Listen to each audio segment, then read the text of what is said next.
అధ్యక్ష. నేను గత 8 సంవత్సరాలుగా ఇండిపెండెంట్గా ఒక వ్యక్తిగా సంస్థను నడుపుతూ చేస్తున్నటువంటి ప్రయత్నాలని అడ్డుకట్ట వేయడానికి మొదటి రోజు నుంచే ప్రయత్నం జరిగింది అధ్యక్ష.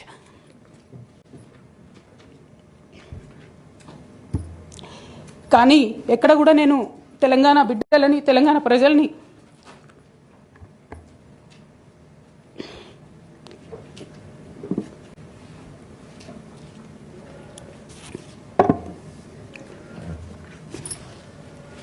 వాళ్ళను డిసప్పాయింట్ చేయదు కాబట్టి నవ్వుతూ పనిచేస్తూ వెళ్ళిపోయిన అధ్యక్ష. ఇప్పుడు నా దగ్గరికి ఎప్పుడు పెద్దవాళ్ళు, పైరవికారులు, కాంట్రాక్టర్లు ఎవరు రాలేదు అధ్యక్ష.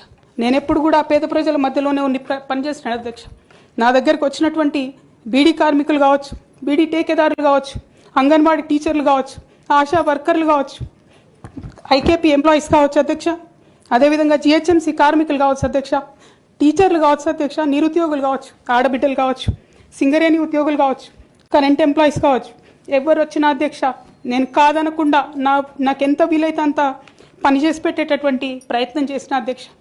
అయినా సరే అధ్యక్ష, పార్టీ మౌత్ పీసులుగా ఉండేటటువంటి పార్టీ పేపర్లు, పార్టీ ఛానళ్ళు ఏ ఒక్కరు కూడా ఎన్నడూ కూడా మద్దతు ఇవ్వలేదు అధ్యక్ష. అయినా సరే ధైర్యం వదులుకోకుండా మొక్కువని ప్రయత్నంగా నేను ప్రయత్నం చేస్తూనే వెళ్ళాను అధ్యక్ష. తెలంగాణ రాకముందు, బీఆర్ఎస్ ప్రభుత్వం ఏర్పడక ముందు ఒక మాట అనుకున్నాం అధ్యక్ష. కేసీఆర్ గారే పదే ఈ మాట చెప్పారు. ఉమ్మడి రాష్ట్రంలో మనకు కాంట్రాక్ట్ వ్యవస్థ వచ్చింది, మరి కాంట్రాక్ట్ ఎంప్లాయీస్తోని, అవుట్సోర్సింగ్ ఎంప్లాయీస్తోని దేశానికి నష్టం జరుగుతుంది, రాష్ట్రానికి నష్టం జరుగుతుంది, అందరికన్నా ఎక్కువ తెలంగాణ యువకులకు నష్టం జరుగుతుందని చెప్పారు అధ్యక్ష. ఆనాడు వారు సరదాగా ఒక మాట అనేవాళ్ళు, అందరికీ కాంట్రాక్ట్ పోస్ట్ ఉంది, మరి ముఖ్యమంత్రికి కూడా కాంట్రాక్ట్ పోస్ట్ ఉంటుందా అని చెప్పి ప్రశ్నించేవారు అధ్యక్ష.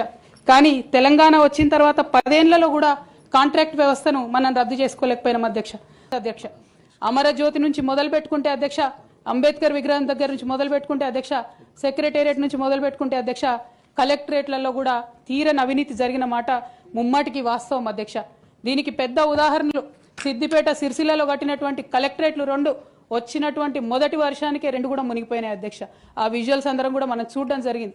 ఇక సిద్దిపేటలో, సిరిసిల్లలో కట్టిన కలెక్టరేట్లకే దిక్కు లేకపోతే మొత్తం రాష్ట్రంలో కట్టినటువంటి అన్ని బిల్డింగ్లు ఎట్లుంటాయన్న విషయాన్ని కూడా ఒకసారి తెలంగాణ ప్రజలు ఆలోచించుకోవాలి అధ్యక్ష.